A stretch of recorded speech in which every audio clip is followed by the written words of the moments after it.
The man quickly jumps down from his horse, then stands frozen in place, his determined eyes fixed on the distance. Moments later, he slowly walks toward the cabin. His steps are slow, but every one of them is steady and powerful. He quietly enters the cabin without saying a word. The owner slowly turns around and asks what he is here for. Mathias thinks for a few seconds, softly says his name, then pulls out the badge proving his identity as a secret police officer and tosses it straight onto the table. The cabin owner picks up the badge, then lets out a deep breath and says calmly that what is meant to come can never be escaped. Seeing this, Mathias immediately pulls out a notice of execution by hanging. It turns out Mathias is a secret police officer, a legal killer hired by the government, ordered to quietly execute officers who committed atrocities during the war. And the owner of this cabin is none other than a general whose hands were stained with countless crimes during the war. The dutiful Mathias hopes the general will surrender without a fight and obediently accept the hanging that is about to begin. But to his surprise, the furious general snatches the judgment paper away,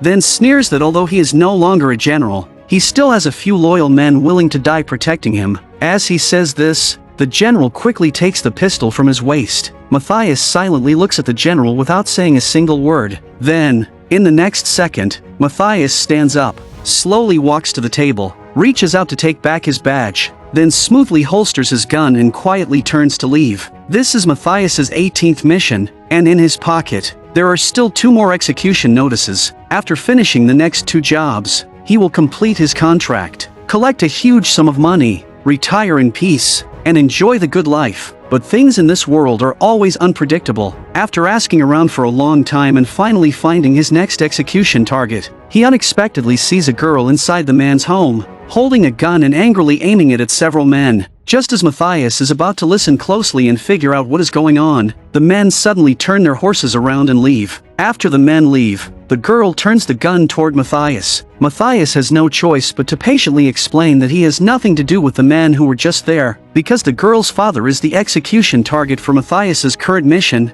He lies and says he is an old friend of her father. The moment she hears this, the girl slowly lowers the gun in her hands. It turns out the girl's father is already gravely ill and has very little time left. Looking at the dying old man lying in bed, the kind-hearted Mathias suddenly has no idea how to say why he has come. But after hesitating again and again, he still slowly takes out the badge proving his identity as a secret police officer. What Mathias never expects is that the moment the old man sees the badge, he shows no fear at all. Instead, his face fills with relief and release. It turns out that when the old man was a captain, he carried out many dirty missions for the general. For many years, the old man has lived in guilt and self-blame. On top of that, he is now seriously ill, and he does not want to become a burden to his daughter. So for him, death is actually a kind of release. His only request is that Mathias not hang him from the date tree in front of the house, because his wife is buried beneath that tree, and he does not want her to see him hanging there. After hearing the old man's words, Mathias sinks into deep thought. With his kind heart, he cannot bear to hang an old man already at the end of his life. Besides, the old man knows he is guilty and has sincerely repented. In the end, Mathias gives the old man his final dignity. He will not hang the old man, and he will not shoot him either. Instead, he decides to stay here and watch the old man finish his final journey according to God's will. Just like that, Mathias moves into the old man's home. At this moment, he has no idea that his life is about to change completely from here on. The old man's daughter knows nothing about any of this and mistakes him for her father's old friend. Welcoming him warmly, not only does the girl carefully make his bed for him, she also prepares a generous dinner with great care. In the end, she even dresses herself up and joins him for dinner, talking and laughing with him as if everything is perfectly normal. Faced with such warmth from the girl, Mathias, who originally came to take her father's life, feels ashamed and uneasy inside. He wants to tell the girl the truth, but when the words reach his lips, he simply cannot say them. After drifting for so many years, he cannot bear to break the beauty in front of him, and he cannot bear to hurt the sincere girl who treats him with such kindness. After that, Mathias spends many days with the girl under the identity of her father's old friend. The girl gradually falls in love with Mathias, who is witty in conversation, attentive, and gentle. After moving into the girl's home, Mathias also starts keeping busy every day like the man of the house. The two of them already look exactly like a loving couple staying by each other's side, and all of this is seen by the girl's father. Time passes little by little as they live together in this warm and peaceful way, Until one afternoon, Mathias suddenly notices someone on the distant hillside, seemingly watching every move around the girl's home. After Mathias asks about it, the girl's father finally tells him the truth. It turns out there is a nearby rancher who has always wanted to swallow up the old man's land at a low price. Because the old man has recently fallen ill and become bedridden, the rancher has seized the chance, using every trick he can to force the old man's daughter to hand over the land cheaply. The men Mathias saw when he first arrived at the old man's home were the rancher and his man. As he says this, the old man begs Mathias that if he one day goes to meet God, he hopes Mathias will be kind enough to look after his daughter. He does not want to see his daughter left alone in this world, helpless and isolated. After hearing the old man's words, Mathias says nothing more. He simply stands up in silence and turns to leave. The next morning, Mathias checks his weapons and prepares his guns. He lies and says he is going out to a nearby town to buy some daily supplies. Then he quickly heads toward the home of the rancher who wants to buy the girl's land for next to nothing. Mathias originally wants to help the girl settle the matter peacefully, but to his surprise, the moment he arrives, before he can even speak, the rancher's men quickly raise their guns. Then the rancher walks slowly up to Mathias with the air of a man who has everything under control. Sitting on horseback with a grave expression, Mathias asks the rancher to stop eyeing the land of the girl he loves. Then he takes out what little money he has, hoping the rancher will choose peace over trouble. But faced with Mathias's sincerity, the rancher says with contempt that he does not need money, he only needs that land. Not only that, the rancher arrogantly warns Mathias to mind his own business, or he will have to face the consequences. Faced with the rancher's threat, Mathias's expression does not change in the slightest. He continues staring at the rancher with the same grave look on his face. The cunning rancher seems to realize that Mathias is no ordinary man who can be scared off with a few words, so he proposes that Mathias fight one of his men one-on-one. As long as Mathias wins, the rancher promises to leave the girl's few acres of land alone. Mathias turns his head and looks at the rancher's two men. One is short and thin, while the other is old and half-gray, so he agrees to the rancher's proposed duel without hesitation. But in the very next second, a tall, heavily built strongman slowly walks out of the room. At this moment, Mathias starts to regret it a little, but for the girl he loves, he still bites the bullet and begins the duel. Clearly, Mathias is no match for the strongman, and before long, he is beaten black and blue. Seeing this, the strongman cannot help getting cocky, but as the saying goes, pride comes before a fall. In the next second, Mathias seizes his chance and attacks with everything he has, giving the other man no room to fight back. In the end, relying on his quick thinking and courage,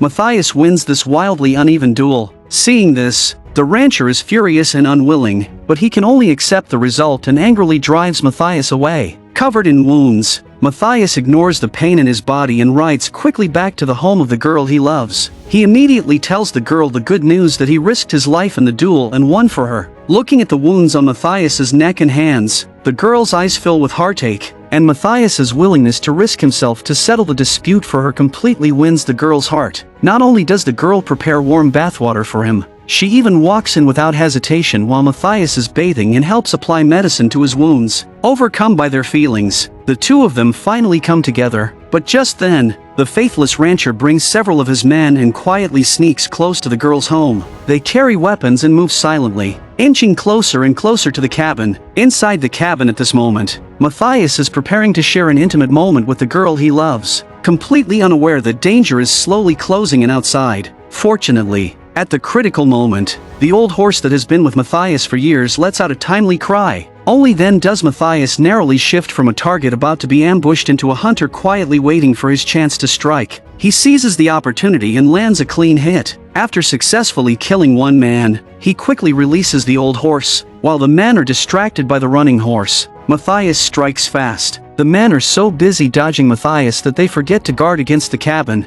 The girl, who has been hiding inside the cabin, rushes out and fires decisively. Just like that, the rancher's three men are wiped out in an instant. Only the cunning rancher manages to hide in a concealed spot and barely survives. Both sides exchange fire several times, but neither can hit the other. Seeing the situation fall into a deadlock, at the life or death moment, the girl's seriously ill father also forces himself up and joins the fight. The furious rancher realizes the situation is turning more and more against him, so he suddenly stands up and goes all in. Watching the father of the girl he loves get shot dead by the rancher, Mathias is filled with grief, rage, and self-blame, because he believes the rancher only wanted to maliciously take the girl's few acres of land for a cheap price, and it was his own attempt to play the hero that angered the rancher and led to her father dying under his gun. In silence, he personally builds a coffin for the girl's father, then helps the girl bury him. After that, while the girl kneels before the grave and cries, he quietly stands up and leaves. Filled with guilt and grief,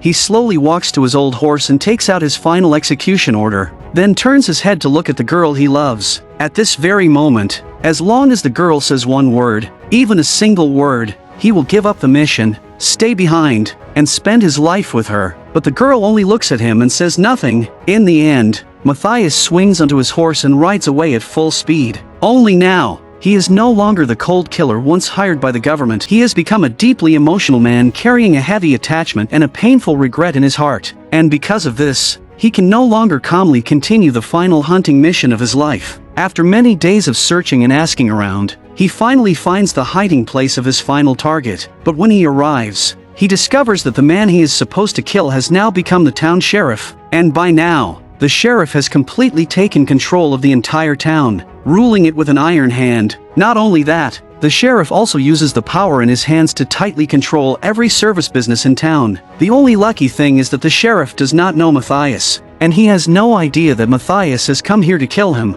Even so, the sharp-eyed sheriff still sits down in front of Mathias at the first possible moment, because he has always been cautious, constantly watching every move made by the people in town. And when it comes to a stranger like Mathias, who has just arrived, the sheriff is even more guarded. He tries to find out Mathias's background through casual conversation, but the perceptive Mathias remains quiet and says very little. After all that effort, the sheriff does not learn anything useful, but the cunning man is still extremely wary of calm and composed Mathias. So the sheriff deliberately calls over a prostitute who has secretly kept some of her earnings. Then, right in front of Mathias, he harshly scolds her for hiding money from her clients. Hearing the sheriff's scolding, the woman immediately panics and hands over the $12 she secretly kept. The sheriff slowly stretches out his right hand and slams the $12 beneath his palm. Then he smiles and says that obedience is all that matters. Right after that, he quickly stands up, turns his back to the woman, and carefully counts the $12. After confirming that not a single cent is missing, he suddenly turns around and shoots the woman dead in front of everyone. Then the sheriff loudly declares that the entire town belongs to him. Anyone who betrays him will not come to a good end. Watching the woman suddenly be killed,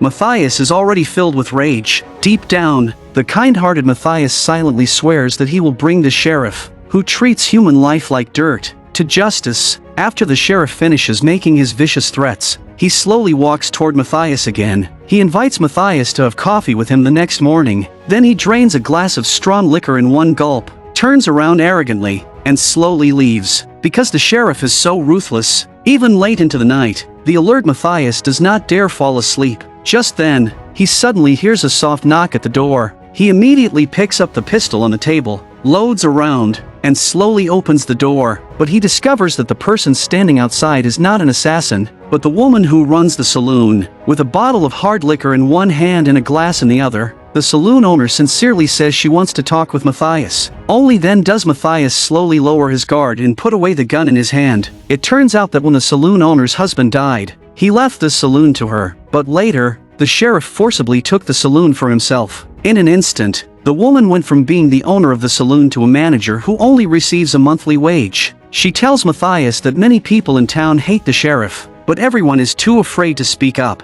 As she says this, she begins tearfully pouring out the misery of her fate. Looking at the poor woman before him, Mathias falls into deep thought. After thinking it over again and again, he slowly stands up and takes out the badge proving his identity as a secret police officer, along with the government-issued execution notice ordering the sheriff's secret death. With a firm voice, he tells the saloon owner that he will definitely get rid of the sheriff and bring peace back to the town. After hearing Mathias's words, the saloon owner seems to see a faint glimmer of light in the darkness again. She says nothing more, then slowly gets up and leaves Mathias's room. But what Mathias does not know is that the woman only brought the liquor late at night because the sheriff pressured her into helping him gather information, and the liquor she brought has also been drugged. Not long after the saloon owner leaves, several of the sheriff's men burst into Mathias's room. Under the effects of the drug, Mathias's limbs are weak and useless. He cannot fight back at all. instantly becoming a lamb waiting to be slaughtered. When Mathias opens his eyes again, he finds that he has already been brought before the sheriff who controls the entire town. Mathias knows that his identity as a secret police officer has been exposed, and he also knows that this time, there is no easy way out, but facing life and death. He shows no fear at all and loudly declares that the sheriff is a convicted war criminal. Before he can even finish speaking, the answer he receives is a water torture so brutal it makes death feel like mercy. Mathias coughs violently, gasping for air in huge desperate breaths. This suffocating feeling of being on the edge of death is something no one can truly understand unless they have lived through it. Even so, Mathias still refuses to bow his head to the evil sheriff. Seeing this, the sheriff wastes no more words. Instead, he directly orders his men to take Mathias to the woods outside town and bury him alive. Right after that, Mathias is knocked unconscious by a heavy punch. When he slowly opens his eyes again, he sees two of the sheriff's men digging hard, preparing to bury him alive. Mathias thinks he is surely going to die this time, but unexpectedly, one of the men suddenly walks over and searches through Mathias's pockets. He wants to loot a little extra payment from Mathias before burying him. Just as the man raises the money in his hand and celebrates his decent haul, the agile Mathias seizes the chance and strikes decisively. Just like that, relying on his quick thinking and courage, Mathias escapes death once again. After escaping successfully, he does not leave. Instead, he hides in an abandoned church near the town and rests there for several days. Then one morning, after washing up and getting himself ready, he slowly places the badge proving his identity as a secret police officer on the church windowsill. After that, he resolutely pushes open the wooden church doors and secretly slips into the town that has been oppressed for years under the sheriff's iron grip. A brutal bloody battle begins right here. He quickly sneaks near the saloon, because this is where many of the sheriff's men like to gather. Then he decisively works the bolt, chambers around, and pulls the trigger in anger. After a fierce gunfight, Mathias successfully kills all 7 of the sheriff's men inside the saloon. Just then, after hearing the gunshots, the sheriff finally arrives near the saloon with his gun. Mathias looks at the sheriff, who has come alone, without saying a single word. After staring at Mathias in silence for a few seconds, the sheriff suddenly throws away the gun in his hand. Then the sheriff proposes a fair duel to the death with Mathias. Mathias says nothing, only slowly moving his right hand toward the pistol at his waist. Seeing this, the sheriff also places his right hand near his holster. Both men stand perfectly still, their eyes locked on each other, neither saying a word. The scene becomes so quiet that their breathing can be heard. By now, the surrounding area is already packed with townspeople watching the scene unfold. No one knows how much time passes before a gunshot suddenly rings out. Although Mathias successfully kills the sheriff who has done evil for so long, fulfills the vow he secretly made, and brings peace back to the town, he is also sadly struck in a vital spot and has no chance to keep living. Leaning against a large tree, he slowly turns his head toward the direction of the girl he loves, then falls into a deep sleep.